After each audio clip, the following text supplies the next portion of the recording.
like dough, doesn't it? Oh no! It feels like dough because he puts way too much flour. Katie, I need some. Give me some flour.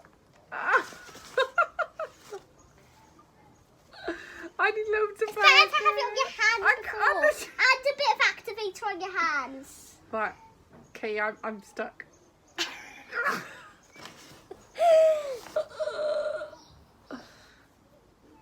It's not doing nothing, Katie. This is like, how the hell am I going to get this off my hands? No, it's better to only mould it when it looks a bit like a slime. Epic fail for me. Mine done. looks like a sprinkle of it. I sprinkle a little bit How of do I get this off my flour. hands? Do that thing.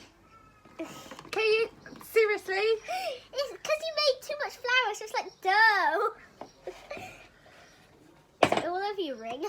I can't. It's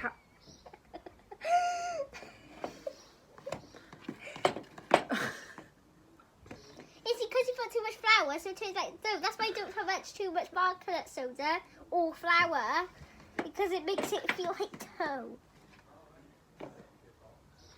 Right, we have a problem now because I literally can't get this on my hands. This is my result of the slime, really stretchy. So Mum, that's how you make it. It's very stretchy, you have to keep moulding it and stuff. Not too much flour because Mummy's turned out like dough and it was like that.